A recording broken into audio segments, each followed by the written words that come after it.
गुरु नाम के एक ईमानदार पुलिस इंस्पेक्टर को किसी दूसरी जगह पर ट्रांसफर कर दिया जाता है क्योंकि वहां का इंस्पेक्टर कुछ अजीब तरीके से गायब हो जाता है। अब वहां पहुंचकर गुरु उस इंस्पेक्टर की तलाश करने लगता है, लेकिन उसी वक्त गुरु किसी दूसरे ही केस में उलझ जाता है जिसमें एक लड़का और लड़की भागकर शादी करना चाहते थे और उन दोनों के पीछे शहर का बहुत बड़ा गुंडा पड़ा हुआ था। तो क्या गुरु उस इंस्पेक्टर को ढूंढकर इस कपल का भी केस सॉल्व कर पाएगा? यही देखेंगे हम आज की कहानी में। तो नमस्ते दोस्तों, मेरा नाम है किरण और आप देख रहे हैं हॉरर बॉक्स हिंदी। दोस्तों, अगर आपको भी ऐसे ही सस्पेंस थ्रिलर मूवी देखना पसंद है तो प्लीज हमारे चैनल को सब्सक्राइब जरूर कीजिए। तो चलिए बिना किसी देरी के शुरू करते हैं आज की कहानी। कहानी की शुरुआत होती है एक बहुत ही काबिल इंस्पेक्टर से जिसका नाम है गुरु। यहाँ पर हम देखते हैं कि कमिश्नर गुरु को अपने पास बुलाकर उसे एक फाइल दिखाता है। उस फाइल में एसआई भार्गव का केस होता है। कमिश्नर उसे कहता है कि भार्गव जिस पुलिस स्टेशन में काम करता था, अब भार्गव वहाँ से मिसिंग है और तुम्हें उसे फाइंड आउट करने के लिए उसके पुलिस स्टेशन में जाना होगा।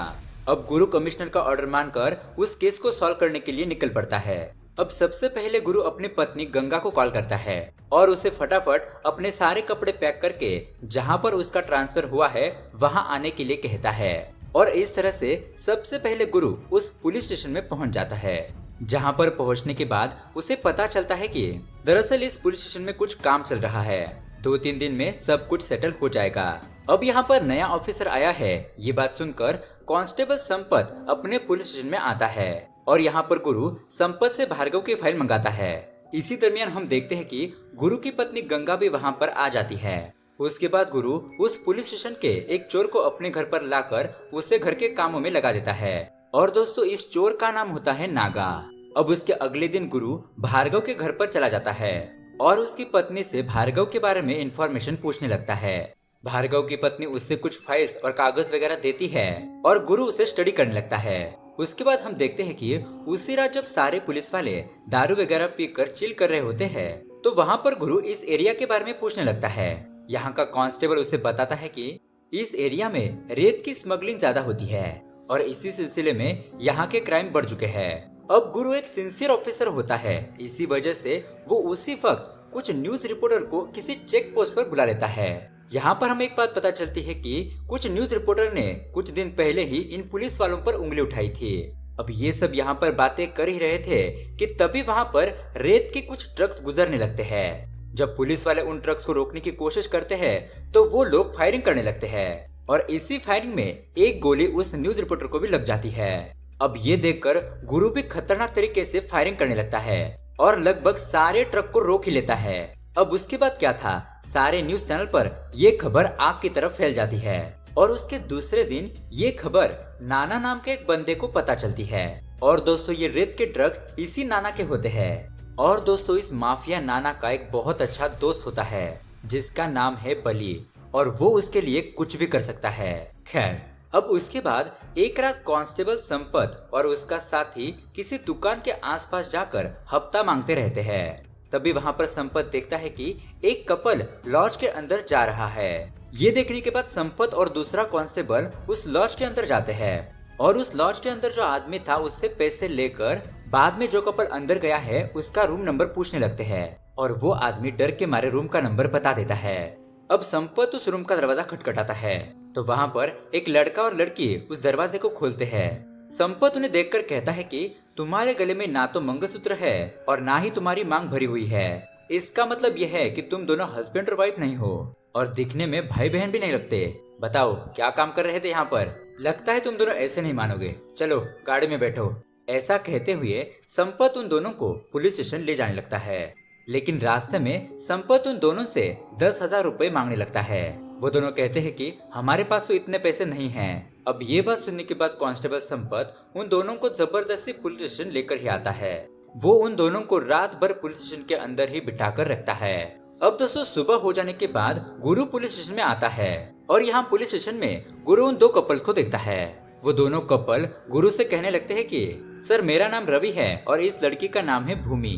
हम दोनों एक दूसरे से बहुत ज्यादा प्यार करते हैं और रजिस्टर मैरिज करना चाहते हैं। और दोस्तों, इसी तरह से वो दोनों बताते हैं कि वो अनाथ है। कल रात से ही संपत नाम के कांस्टेबल ने यहाँ पर हमें लाकर बिठा कर रखा है। सर अब रजिस्टर मैरिज का टाइम भी खत्म हो चुका है। और अब ये सुनने के बाद गुरु संपत को बुलाकर उसे डांटने लगता है और उसे कहता है कि क्या तुम्हें हमारे लॉ पता नहीं है? अगर तुम रात में ब्रूटल हाउस में भी रेड मारोगे तो वहाँ के सेक्स वर्कर को भी तुम अरेस्ट नहीं कर सकते, और अगर इन दोनों ने तुम्हारे ऊपर केस कर दिया तो तुम्हारी जॉब चली जाएगी। अब इससे बचने के लिए तुम्हें ही अपने पैसे लगाकर इन दोनों की शादी करानी होगी। अब संपत थोड़ा घबरा जाता है और उस पुलिस स्टेशन में सारे पुलिस वाले मिलकर रवि और भूमि की शादी वहीं पर करवा देते हैं। खैर अब दोस्तों उसके दूसरे दिन दादा का बेटा नाना और बली कमिश्नर के पास आकर उससे शिकायत करने लगते हैं कि तुम्हारे पुलिस ऑफिसर ने मेरे बेटे की शादी एक नीची जाति वाले लड़के से करा दी। अब मेरी बेटी उस लड़की के साथ भाग गई तो अब मैं क्या करूं? उसे कहां पर ढूंढूं? इसका जिम्मेदार कौन है? अब ये बात सुनने के बाद कमिश्नर गुरु को पूछने लगता है। यहाँ पर गुरु कमिश्नर से कहता है कि सर उन दोनों ने तो मुझे कहा था कि वो दोनों अनाथ है, मुझे नहीं पता था कि भूमि का फादर इतना बड़ा बिजनेसमैन है। इस तरह से गुरु और उन तीनों के बीच जबरदस्त झगड़ा होने लगता है। लेकिन यहाँ पर कमिश्नर सबको शांत करता है और दादा को प्रॉमिस करता है कि आप निश्चिंत रहिए, हमारा डिपार्टमेंट आपकी बेटी को ढूंढकर आपके पास लाकर दे देगा। अब उसके बाद दादा गुरु को सबक सिखाने के लिए अपने आदमियों को उसके घर पर भेजते रहता है जब भी देव अपने घर पर मौजूद नहीं होता। दादा के आदमी गुरु के घर पर आकर गुरु की पत्नी गंगा को परेशान करने लगते हैं। दोस्तों उसके बाद दादा अपने बिरादरी के लोगों को इकट्ठा करके उनसे कहता है कि तुम्हारे अंडर में जो जो लोग काम करते हैं उन सारे लोगों को काम से निकाल दो, तुम्हारा जो कोई भी नुकसान होगा मैं तुम लोगों को दूंगा। और वो लोग भी वैसा ही करते हैं। अब ऐसा होने के बाद सारे मजदूर और लेबर्स पुलिस स्टेशन के पास आते हैं और यहाँ पर आकर अपनी दुख भरी कहानी गुरु को बताने लगते हैं। और इसमें से उस शादी करने वाले लड़के रवि की माँ भी थी। वो कहने लगती है कि मेरे बेटे की वजह से सारे लोगों को परेशानी हो रही है, आप जल्दी से जल्दी उस लड़की को ढूंढकर उन लोगों के हवाले कर दीजिए क्योंकि हम लोगों का गुजारा बहुत ही मुश्किल से हो रहा है। अब दोस्तों उसी रात जब गुरु और उसकी पत्नी गंगा डिनर के लिए किसी होटल में गए होते हैं तो उस होटल में दादा के आदमी भी मौजूद होते हैं। तब जाके गंगा देव को इन लोगों के बारे में बताने लगती है कि जब तुम नहीं होते तो ये लोग घर पर आकर मुझे परेशान करते रहते हैं। फिलहाल गुरु उन लोगों को कुछ नहीं कहता और खाना खत्म करने के बाद वो सीधा दादा के घर पर पहुंच जाता है। गुरु दादा को वार्न करता है और ये भी कहता है कि तुम्हारे बेटे को मैं ढूंढ कर लाऊंगा, लेकिन इस तरह से हमें परेशान करना बंद कर दो। यहाँ दूसरी तरफ हमें ये पता चलता है कि एक्चुअली नाना का जो फ्रेंड है बली, वो भूमि से बहुत प्यार करता है। हालांकि बली दूसरी जाति का है लेकिन यहाँ पर नाना बली से बहुत प्यार करता है, इसीलिए वो बली से कहता है कि मैं मेरी बहन की शादी तुमसे जरूर कराऊंगा। अब उसके दूसरे दिन हम देखते हैं गुरु रवि और भूमि को ढूंढने लगता है और इसी दरमियान उसे रवि का एक फ्रेंड मिलता है। यहाँ पर वो फ्रेंड गुरु को उन दोनों की लव स्टोरी बताने लगता है। दरअसल 1 साल पहले गांव में बहुत बड़ा फंक्शन हुआ था और उसी फंक्शन में भूमि और रवि की फैमिली भी आई हुई थी। अब उसके बाद उस फंक्शन में रवि और उसकी बिरादरी के लोग नीचे बैठकर खाना खाने लगते हैं। तभी वहाँ पर दादा आता है और वहाँ के आदमियों से कहता है कि इन लोगों को हटाओ यहाँ से, मैं इन नीचे जातियों के लोगों के साथ बैठकर खाना नहीं खा सकता। अब ये सुनने के बाद उन लोगों को बहुत बुरा लगता है, इसीलिए वो लोग खुद ही उठ जाते हैं। लेकिन यहाँ पर रवि नहीं उठ रहा था, इसलिए उसके पिताजी उसे जबरदस्ती उठाकर वहाँ से ले जाते हैं। अब ऐसे ही एक दिन कॉलेज में एक प्रोग्राम होता है और उसमें रवि और उसके दोस्त एक ऐसा नाटक करते हैं जिसमें कि दादा की बेइज्जती हो। अब ये प्रोग्राम खत्म होने के बाद बली रवि को बहुत ज्यादा मारने पीटने लगता है क्योंकि उसे ऐसा करने के लिए दादा ने कहा था। अब यहाँ पर रवि को उस लड़ाई में बहुत ज्यादा चोट लग जाती है और वो हॉस्पिटल में एडमिट हो जाता है।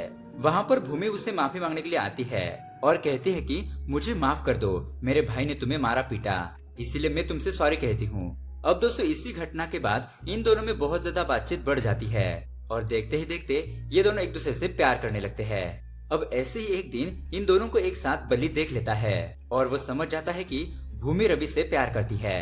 अब ये कहीं दादा को ना बताए, इसीलिए रवि और भूमि उस गांव से भाग जाते हैं। और जब रवि और भूमि की शादी होने के बाद वो बस स्टॉप पर होते हैं, तभी रवि अपने दोस्त को कॉल करके सच बताने लगता है कि मैं भूमि से प्यार नहीं करता, मैं तो उसके फादर को सबक सिखाना चाहता हूँ, इसीलिए मैंने उससे शादी की। अब ये सच जानने के बाद गुरु और उसकी टीम आसपास के गांव में रवि और भूमि की तलाश शुरू कर देते हैं। इसी दरमियान हम देखते हैं कि कांस्टेबल संपत बली से पैसे लेकर हर एक इंफॉर्मेशन उसको बताता है। यहाँ दूसरी तरफ बली और उसके आदमी भी रवि और भूमि की तलाश शुरू कर देते हैं। तभी बली के आदमियों को किसी गांव में रवि नजर आता है और वो उसका पीछा करने लगते हैं। लेकिन यहाँ पर रवि उन्हें चकमा देकर फरार हो जाता है। यहाँ इस तरफ एक कांस्टेबल गुरु से कहता है कि सर, क्या हम आसपास के ब्रूटल हाउस में भी चेक करें, क्योंकि रवि का इंटेंशन ठीक नहीं था। इसीलिए अब रात में पुलिस वाले ब्रूटल हाउस जाकर वहाँ पर इन्वेस्टिगेशन करते हैं। लेकिन वहाँ पर भूमि उन्हें नहीं मिलती। लेकिन इन लोगों को वहाँ पर नागा नजर आता है, वही चोर नागा जो हमने स्टार्टिंग में देखा था। गुरु उसके गले में सोने की चेन देखता है और उस चेन के ऊपर बी का लॉकेट बना हुआ था। नागा कहने लगता है कि ये उसने एक सोनार के यहाँ से चुराया है। इसीलिए उसके दूसरे ही दिन गुरु और उसकी टीम उस सोनार के दुकान पर पहुंच जाते हैं। उस चेन के बारे में पूछने लगते हैं और वो दुकान वाला बंदा कहने लगता है कि सर, 2 बंदे मेरे पास आए थे इस चेन को बेचने के लिए। उसके बाद अब पुलिस वाले एक मेले के अंदर जाकर रवि की तलाश करने लगते हैं। लेकिन सेम उसी टाइम पर बली और उसके आदमी भी उस मेले में आकर रवि को ढूंढने लगते हैं। अब यहाँ पर लकीली गुरु को रवि मिल ही जाता है। जब पुलिस वाले रवि को स्टेशन ले जा रहे थे तभी वहाँ पर बली और उसके आदमी आकर उन्हें रोकने लगते हैं और उन पर हमला कर देते हैं। उसके बाद वो रवि को अपने साथ ले जाने लगते हैं। लेकिन यहाँ पर गुरु उठकर खड़ा होता है और इन सारे गुंडों को मारने पीटने लगता है। दोस्तों, यहाँ पर हमें एक जबरदस्त फाइटिंग देखने को मिलती है। लेकिन दोस्तों, इन दोनों की लड़ाई में रवि वहाँ से भाग जाता है। अब दोस्तों, उसकी थोड़ी देर बाद गुरु के पास एक खबर आती है कि यहाँ के पास ही के खेती में किसी लड़की की लाश पाई गई है। इसीलिए गुरु तुरंत ही उस जगह पर पहुंच जाता है। तो वहाँ पर वो लाश भूमि की तो नहीं होती, लेकिन दूसरी लड़की की होती है। अब उसी जगह पर गुरु को रवि की बिरादरी के लोग नजर आते हैं और गुरु उन लोगों को फॉलो करते हुए रवि के गांव पहुंच जाता है।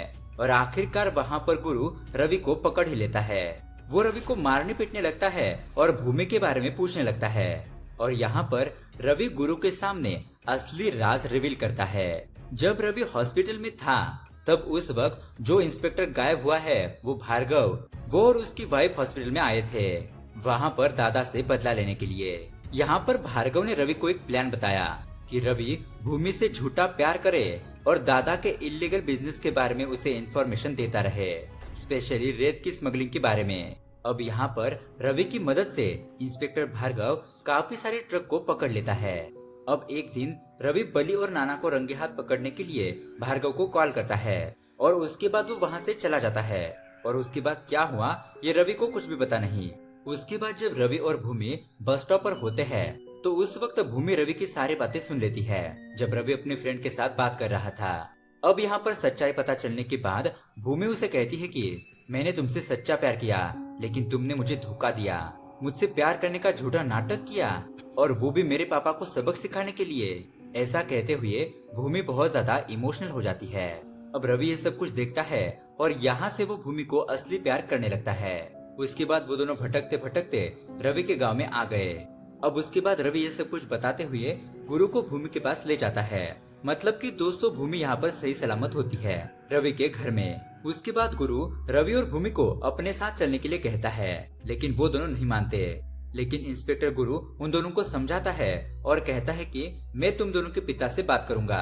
उसके बाद वो दोनों मान जाते हैं। अब सुबह होने के बाद जब गुरु और उसकी टीम वहाँ से जाने के लिए निकलते हैं तो गुरु उसी जगह पर बली को देखता है और यहाँ पर गुरु समझ जाता है कि कांस्टेबल संपत ने ही ये सब कुछ जानकारी उसे दी है, इसलिए वो यहाँ तक पहुँच पाया। अब यहाँ पर बली रवि को बहुत ज्यादा मारने पीटने लगता है, लेकिन फाइनली गुरु बली को गिरफ्तार करके उसे अपने साथ पुलिस स्टेशन ले जाने लगता है। लेकिन तभी इसी बीच रास्ते में कमिश्नर गुरु की गाड़ी को रोक लेता है और कहता है कि इन दोनों को मेरे हवाले कर दो। मैंने दादा को वादा किया था कि भूमि को सही सलामत उसके हाथ सौंप दूंगा। उसके बाद गुरु कहता है कि सर, दरअसल ये दोनों मेरे भरोसे आए हैं, इसलिए अब इन दोनों की जिम्मेदारी मेरी है। लेकिन क्या करे, कमिश्नर की बात तो उसे माननी ही पड़ती है, इसलिए वो उन दोनों को कमिश्नर के हवाले कर देता है। उसके बाद कमिश्नर उन दोनों को ले जाकर किसी फैक्ट्री में आता है और वहाँ पर उन्हें दादा के हवाले करता है। यहाँ पर दादा रवि और भूमि को बहुत ही हंसी खुशी अपना लेता है और यहाँ दूसरी तरफ गुरु बली को बहुत ही ज्यादा मारने पीटने लगता है और उसे भार्गव के बारे में पूछने लगता है। तो दोस्तों, यहाँ पर बली अपना जुर्म कबूल करता है कि तुम्हारे इंस्पेक्टर भार्गव ने नाना को डराया धमकाया, इसीलिए मैंने तुम्हारे इंस्पेक्टर भार्गव को मार डाला। और जिस जगह पर भार्गव की लाश को दफनाया होता है वो जगह बताने लगता है।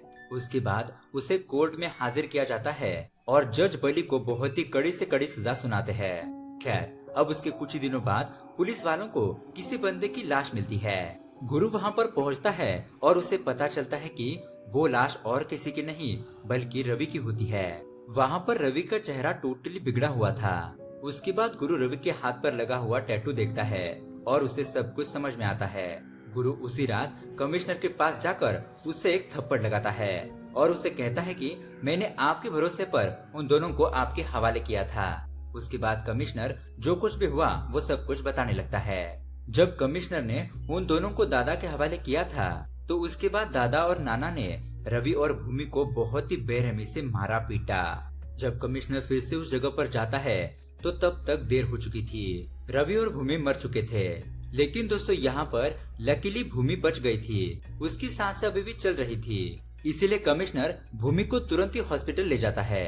अब ये बात पता चलने के बाद गुरु भी भूमि से मिलने के लिए हॉस्पिटल जाता है, जहाँ पर भूमि गुरु को देखकर बहुत ही ज्यादा इमोशनल बातें करने लगती है।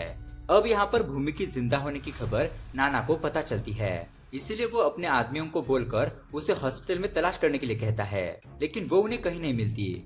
उसके बाद नाना गंगा को पुलिस स्टेशन में देखता है और उसे शक होता है कि शायद भूमि इसी पुलिस स्टेशन में है। अब यहाँ पर नाना के आदमी उस पुलिस स्टेशन में आने लगते हैं, इसीलिए सारे पुलिस वाले मिलकर खिड़कियां और दरवाजे बंद कर देते हैं भूमि को बचाने के लिए। अब यहाँ पर बहुत ही जोर शोर से फायरिंग होने लगती है और नाना के आदमी पुलिस स्टेशन में आग भी लगा देते हैं। तभी वहाँ पर गुरु पहुँच जाता है और नाना के आदमियों को बहुत ज्यादा मारने पीटने लगता है। फाइनली वो नाना को भी गोली मारकर मार डालता है। अब उसके बाद जब ये बात दादा को पता चलती है कि उसका बेटा मर चुका है तो वो गुरु पर बहुत ज्यादा गुस्सा होने लगता है और गुरु के पास आकर उसे वार्निंग देता है कि आज के बाद तुम्हारी उल्टी गिनती शुरू। अब दोस्तों उसके बाद गुरु भूमि को रवि के माता पिता के यहाँ पर छोड़ देता है, क्योंकि भूमि प्रेग्नेंट होती है तो यहाँ पर कोई तो चाहिए था जो उसका ख्याल रखे। यहाँ दूसरी तरफ दादा को समझ में नहीं आ रहा था कि वो किस तरह गुरु को सबक सिखाए। वो वकील से बात करके बलि को जेल से बाहर निकलवाता है।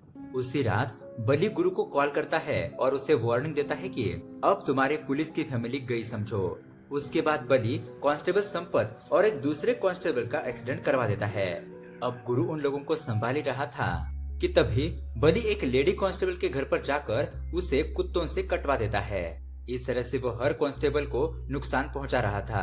बेचारा गुरु यहाँ पर अफसोस करता है कि वो किसी की भी हेल्प नहीं कर पाया। मतलब कि दोस्तों ये सारे लोग मरे नहीं थे, जिंदा थे, लेकिन बहुत ज्यादा जख्मी हालत में। उसके बाद सारे पुलिस वाले मिलकर स्ट्राइक पर उतर आते हैं। अब ये पुलिस वालों का स्ट्राइक देखकर सीएम खुद गुरु के पास आता है और वो उसे बात करने लगता है। गुरु कहता है कि सर, हम हर एक मामले में पॉलिटिशियन लोगों की हेल्प करते हैं, तो आपकी भी जिम्मेदारी है कि जब पुलिस प्रॉब्लम में हो तो आप उनकी मदद करें। अब यहाँ पर सीएम भी गुरु की बात समझ जाता है और वो गुरु को फुल पावर दे देता है। उसके बाद क्या था, गुरु अरेस्ट वारंट लेकर दादा के घर पर पहुंच जाता है। वो उसे अरेस्ट कर लेता है, लेकिन दोस्तों यहाँ पर गुरु को सबक सिखाने के लिए बलि कमिश्नर को भी मार देता है। उसके बाद यहाँ पर गुरु दादा को कोर्ट में पेश करता है, लेकिन अनलकीली दादा के खिलाफ कोई भी ठोस सबूत न मिलने की वजह से कोर्ट उसे बाइज्जत बरी कर देती है। अब ये फैसला सुनने के बाद रवि की बिरादरी के लोग दादा पर हमला करने लगते हैं और यहाँ पर बहुत ही ज्यादा हंगामा होने लगता है। इसी मौके का फायदा उठाकर गुरु दादा को बहुत ही ज्यादा मारने पीटने लगता है और इसी दरमियान बलि भी वहाँ पर आता है और गुरु और उसमें बहुत ज्यादा हाथापाई होती है। लेकिन यहाँ पर फाइनली भूमि खुद अपने पिता को गला घोटकर मार देती है, क्योंकि दोस्तों दादा भूमि के साथ साथ उसके पेट में पल रहे बच्चे को भी मारना चाहता था। और दोस्तों यहाँ पर इन लोगों के बीच झगड़ा लगाने वाला और कोई नहीं बल्कि गुरु ही होता है, ताकि उसे दादा को मारने पीटने का मौका मिल जाए। इस तरह से वो बलि को भी खत्म कर देता है और ये मूवी यहाँ पर एंड हो जाती है। तो दोस्तों ये क्राइम थ्रिलर मूवी आपको कैसी लगी हमें कमेंट करके जरूर बताइएगा। साथ ही ऐसे ही अमेजिंग मूवी देखने के लिए हमारे चैनल को सब्सक्राइब जरूर कीजिए। Thanks for watching.